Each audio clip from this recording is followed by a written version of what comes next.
Hello friends, welcome to our YouTube channel. तो दोस्तों, आज जो हमारा टॉपिक है वो है भारत में चुनाव सुधार से संबंधित प्रमुख समितियां, यानी कि भारत के अंदर चुनाव सुधार से संबंधित जितनी भी समितियां बनी उसके बारे में आज हम बात करेंगे।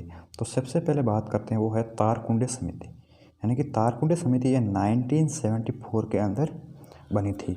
और इस समिति की जो मुख्य सिफारिश थी वो थी कि मतदाता की आयु है वो 18 वर्ष होनी चाहिए। यानी कि पहले क्या होता था कि मतदाता की आयु है वो 21 वर्ष हुआ करती थी, लेकिन इस समिति ने सिफारिश की और फिर क्या कर दिया गया कि 21 वर्ष से घटाकर मतदाता की आयु है वो 18 वर्ष कर दी गई। तो इस समिति की सिफारिश पर 61वें संविधान संशोधन 1989 के द्वारा मतदाता की आयु है वो 21 वर्ष से घटाकर 18 वर्ष कर दी गई थी। दोस्तों, नेक्स्ट आता है वो है श्यामलाल संघदर समिति।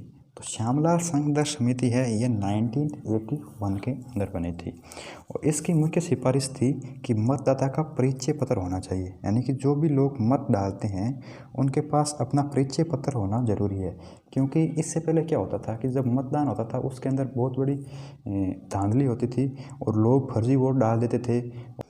नेक्स्ट आता है संथानम समिति, यानी कि संथानम समिति ये 1983 के अंदर बनी थी और इसकी मुख्य सिफारिश थी कि न्यूनतम शैक्षिक योग्यता अनिवार्य हो।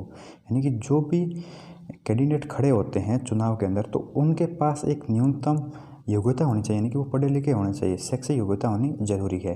लेकिन इसको माना नहीं गया था, क्योंकि उस टाइम क्या था कि भारत के अंदर जो साक्षरता दर थी वो बहुत कम थी और किसी भी व्यक्ति को चुनाव लड़ने के लिए रोका नहीं जा सकता, क्योंकि वो उसका एक फंडामेंटल राइट्स होता है। तो किसी भी व्यक्ति को शैक्षिक योग्यता के आधार पर चुनाव लड़ने से रोकना एक सही बात नहीं थी, तो इसलिए इस सिफारिश को माना नहीं गया। नेक्स्ट आती है दिनेश गोस्वामी समिति, यानी कि दिनेश गोस्वामी समिति 1989 के अंदर बनी थी और इसकी मुख्य सिफारिश थी कि ईवीएम का प्रयोग होना चाहिए, यानी कि वोटिंग के अंदर जो ईवीएम मशीन है ना उसका प्रयोग होना चाहिए। तो इसकी सिफारिश पर ईवीएम मशीन का प्रयोग होना शुरू हो गया था। और इसकी नेक्स्ट सिफारिश थी वो थी कि आरक्षण के लिए चक्रानुसार पद्धति हो।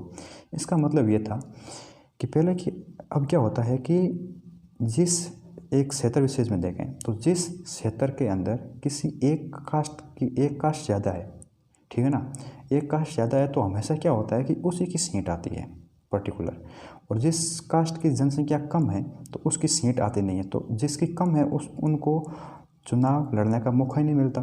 तो इस समिति की सिफारिश थी कि जिस कास्ट की जनसंख्या कम है उनको भी तो मौका मिलना चाहिए ना।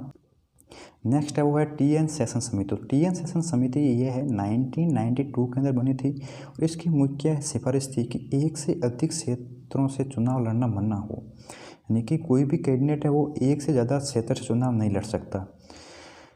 तो पहले क्या करते थे कि कोई भी कैंडिडेट होता था ना वो मन चाहे उतने क्षेत्रों से चुनाव लड़ सकता था, 2, 4, 5 जितने क्षेत्रों से लड़ सके। लेकिन इस समिति की सिफारिश को पूरी तरह से नहीं माना गया और इसकी सिफारिश पर सिर्फ मैक्सिमम 2 क्षेत्र कर दिए गए, यानी कि कोई भी उम्मीदवार है वो अधिकतम 2 क्षेत्र से अधिक से चुनाव नहीं लड़ सकता आज के टाइम में।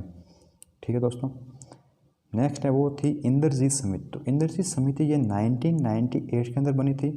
इसकी मुख्य सिफारिश थी वो थी चुनाव खर्च हेतु सार्वजनिक कोष बने, यानी कि जो चुनाव जितना खर्च होता है ना उसका एक सार्वजनिक कोष बनना चाहिए, कितना खर्च हुआ। थैंक यू दोस्तों, अगर आपको वीडियो अच्छा लगा है तो लाइक करें, शेयर करें एंड सब्सक्राइब जरूर करें। धन्यवाद दोस्तों।